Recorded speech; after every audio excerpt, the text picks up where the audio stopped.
20 años después de la última guerra entre países latinoamericanos, Perú y Ecuador se enfrentaron militarmente en el Alto Cenepa en 1995. Y no hemos retrocedido ni un paso hacia atrás.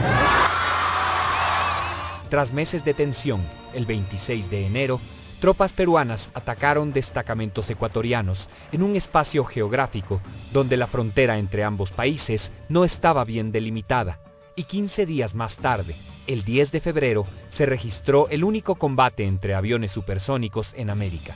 Ecuador derribó 3 aeronaves peruanas. El general Raúl Banderas, quien derribó uno de los aviones peruanos, recuerda aquel histórico evento. Yo logré ver 2 aviones que ya salían de lanzar bombas. O sea, ellos no nos vieron al principio, ya cuando estábamos atrás fue demasiado tarde. Cuando estábamos justo a las 6 de la posición para disparar ya los misiles, hicimos el primer disparo y se dio el primer disparo, el avión siguió volando, lanzando humo. Yo decidí hacer otro disparo para que caigan y no sean una amenaza para mí. Y el segundo disparo impactó en medio avión, el avión explotó y comenzó a caer en Barrena.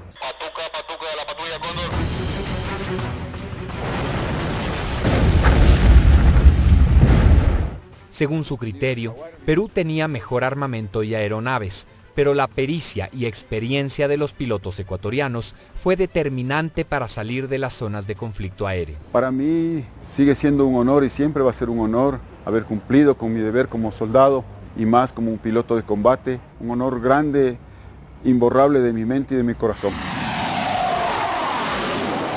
Perú combatía con helicópteros tipo Mi-24 de fabricación rusa. Sus principales aviones eran los Sukhoi Su-22, también rusos. Cada soldado estaba dotado de un fusil M16 de fabricación estadounidense. Ecuador combatió con los helicópteros 332M Super Puma, de origen francés, aviones Mirage F-1, también franceses, y fusiles HK de fabricación alemana. El 17 de febrero del 95 se suscribe la declaración de paz de Itamaraty entre ambas naciones para el cese de hostilidades. Sin embargo, la tensión era permanente en la frontera, y el 22 de febrero Perú atacó los destacamentos ecuatorianos de Tihuinza y Coangos. Ese día fue bautizado como el Miércoles Negro para el Ecuador, ya que 14 soldados ecuatorianos murieron. El entonces ministro de Defensa, general José Gallardo, explicaba al pueblo ecuatoriano las acciones militares en el Cenepa. Pero debo decirles que hay patrullas ecuatorianas. Nosotros tuvimos que llevar una operación ofensiva para conquistar base norte. El que se desgasta más, a la larga la pierde. Le ofrecemos, como dijo Winston Churchill, sangre, sudor y lágrimas, pero dignidad y la victoria final. Tras mes y medio de combates, el 10 de marzo llega el alto al fuego y se crea la misión de observadores militares Ecuador-Perú, MOMEP, integrada por miembros militares y diplomáticos de los países garantes, es decir, Estados Unidos, Brasil, Argentina y Chile. El triunfo del Cenepa fue un triunfo indiscutible, concluyente. Según datos del Centro de Estudios Históricos del Ejército Ecuatoriano, Ecuador sumó 6.400 soldados en la zona de conflicto, mientras que Perú movilizó alrededor de 15.000 hombres. Ecuador perdió a 33 combatientes y Perú cerca de 150. Además, 102 heridos ecuatorianos y más de 1.000 heridos peruanos. Ecuador no perdió ninguna aeronave en combate, mientras que las Fuerzas Armadas peruanas perdieron 3 aviones y 5 helicópteros. La guerra del Cenepa le costó al Ecuador cerca de $250 millones y al Perú 400 millones. Yo he leído inclusive publicaciones del Perú y he visto allí que el comandante de las fuerzas peruanas dice que hay que buscar otra forma de solucionar el problema en el Alto Cenepa, porque militarmente no les era posible. Pero ¿cuál fue la clave para la victoria militar en este conflicto? Según las Fuerzas Armadas ecuatorianas, el éxito de esta campaña se debió a la adecuada coordinación entre las 3 ramas militares y el trabajo que desde la década de los 70 se realizó para formar soldados de élite, preparados para un conflicto cuya posibilidad era un peligro permanente en la mente de las cúpulas militares. Esta reestructuración hace que se conformen unidades especiales, la Brigada de Fuerzas Especiales, unidades de blindados, inteligencia, abastecimientos, intendencia, Pero si es que nuestro país tiene más del 60% de territorio en selva, ¿dónde debía estar entrenado el soldado? En la selva. Cada soldado, cada marino, cada piloto experto en selva sabía cuál era su trabajo. Ese es básicamente el éxito de las operaciones militares. ¡Vencidos! ¡Jamás! ¡Mil veces muertos! ¡Pero jamás vencidos! ¡Tigres! ¡Ecuador! Durante la década de los 80, el ejército peruano libró y ganó una sangrienta guerra interna contra grupos insurgentes como Sendero Luminoso, que provocaron un importante desgaste en su fuerza militar. Sin embargo, aquella victoria contra los terroristas habría generado excesiva confianza en las Fuerzas Armadas del Perú. Pero cuando ingresa a la zona de combate viene con ese espíritu histórico que en el 81 nos había ganado, que en el 41 nos había ganado y que nosotros no teníamos un entrenamiento adecuado. Entonces cuando ingresa la gran ofensiva, las tropas nuestras no salen corriendo, se quedan en posición y nos vamos encima. Mientras que los datos oficiales indican que la guerra duró 34 días, el entonces presidente Sixto Durán Ballén afirma que mucho después del cese al fuego hubo otros ataques. A unos dicen que terminó justo ese día 28 de febrero, no. Otros dicen que duró 30 días, tampoco. Reporta la prensa el 5 de abril una serie de nuevos encuentros. Para mí el periodo hasta que realmente vino un real cese al fuego fueron 70 días. Para los soldados, cada día en la selva era un verdadero infierno. Muchos perdieron la vida y otros una parte de su cuerpo. El sargento Martínez tuvo un terrible encuentro al tratar de rescatar a uno de sus compañeros de un campo minado. Que al tratar de sacarlo, inconscientemente había activado una mina con mi pierna izquierda y es donde también perecí o perdí parte de mi pierna izquierda. Sabe que en ese momento en mi mente se me vino, dije, nos bombardearon. Porque fue un estallido, un sonido que en ese momento perdí la visión, quedé hasta sordo y a esa misión teníamos que responder y teníamos que cumplir, aun si era preciso a costa de nuestras vidas. Esta es la cruz de guerra que le fue otorgada como héroe del CENEPA. Tras perder su pierna, Martínez cayó en una profunda depresión, de la cual salió, según nos dice, gracias a la ayuda de Dios, su familia y el deporte. Yo prácticamente con esto aprendí a caminar al mes del accidente. Yo aprendí a caminar. Después nos llevaron a Estados Unidos a poner una prótesis. Pasaron casi 8 años para comenzar a correr. En el 2007, conocimos a otros excombatientes que también sufrieron heridas de guerra en el Alto Cenepa. Pues hace 13 años, durante el conflicto armado del Cenepa, un misil cercenó sus 2 piernas. Al inicio pensé que no iba a volver a caminar, sino que mi vida se iba a desarrollar en una silla de ruedas. Meses después de su accidente le fueron colocadas 2 piernas artificiales. Optimistas se preparan para varias competencias atléticas. Pero también transmiten activamente el mensaje de que el mundo debe abolir las minas antipersonales, pues los campos minados mutilan a cientos de miles de personas cada año. Nosotros hemos sentido en carne propia el daño que nos hace y el daño que hace a gente inocente. Decirle no a las minas antipersonales en el mundo. Y las barreras están, como digo y repito, en la mente. La guerra llegó a su fin. ¿Pero qué ganó y qué perdió el Ecuador en el CENEPA? En un momento.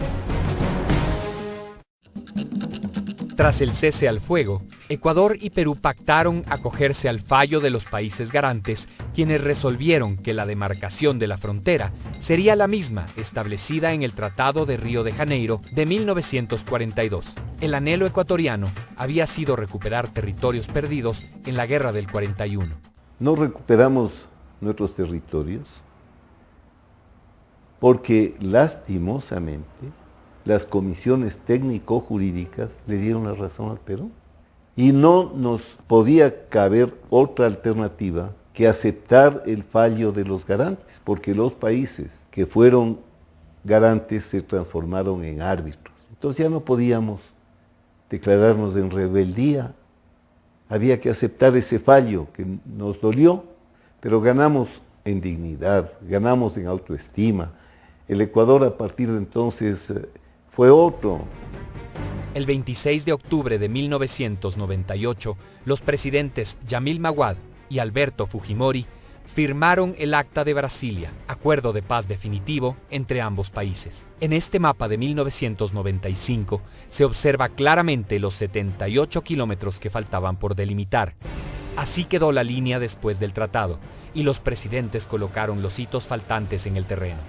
¿Pero qué ganó y qué perdió el Ecuador con la firma de la paz? Se ganó la paz, porque se perdió el territorio.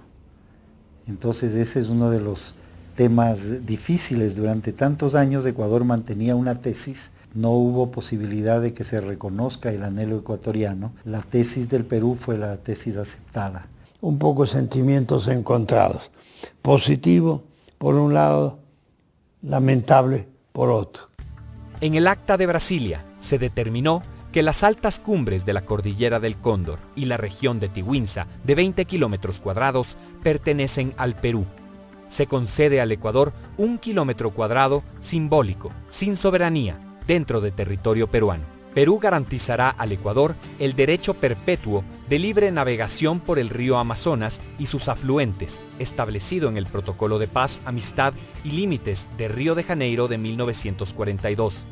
Además, se otorga un permiso por 50 años para establecer 2 embarcaderos comerciales, cada uno de 150 hectáreas y libres de impuestos.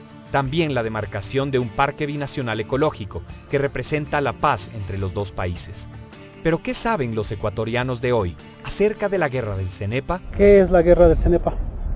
Bueno, por el momento nada, yo de eso no sé. Un conflicto limítrofe entre el Ecuador y Perú. No recuerdo. No, no tengo conocimiento de eso. ¿Qué fue la guerra del Cenepa? Una farsa. O se corroboró el Tratado de Río de Janeiro y se llevaron lo que quisieron. Los que ganamos fuimos nosotros, fuimos de Ecuador, porque mantuvimos como bastiones precisamente Tiwinsa, Cóndor Mirador. Lo que ganaron fue Perú, pero Perú también fue vencido por Venezuela y que hemos quedado sin nada. Una guerra en la que triunfó nuestras Fuerzas Armadas, pero que diplomáticamente lo perdimos el territorio. El Perú pues, no ve que se lleva nuestro territorio. Los dos ganan, porque al fin y al cabo se obtuvo la paz. Más allá del dolor que dejaron las guerras y confrontaciones con el Perú, la siembra de la paz entre ambos países arroja una cosecha positiva. Por ejemplo, las relaciones comerciales crecieron. En los 90, las ventas de Ecuador a Perú no sobrepasaban los $300 millones al año. Ahora se han superado los 3.000 millones al año en ventas. También se han fortalecido los proyectos de integración y desarrollo fronterizo con una inversión de $7.000 millones entre ambos países. Y se han ejecutado cientos de proyectos de agua, saneamiento, electricidad, educación, salud y vialidad. El turismo ha crecido considerablemente desde la firma de la paz y cada vez más ecuatorianos visitan el Perú y viceversa. Y para eliminar por siempre el rastro de la guerra, se creó la Unidad Binacional de Desminado en la frontera. En los últimos 5 años se han destruido más de 5.000 minas antipersonales y el plan es desactivar 10.000 más hasta 2017. 20 años después del conflicto armado en el Cenepa y tras 17 años de la firma de la paz, Ecuador y Perú han superado sus diferencias limítrofes y con una frontera definida y clara, la integración entre estos dos países hermanos es una realidad de la que todos podemos beneficiarnos. Y fue únicamente a raíz de la victoria del Cenepa que el Perú se sentó a conversar y logramos resolver un problema centenario y que ahora nos permite vernos sin recelos y continuar un camino juntos de paz y de progreso.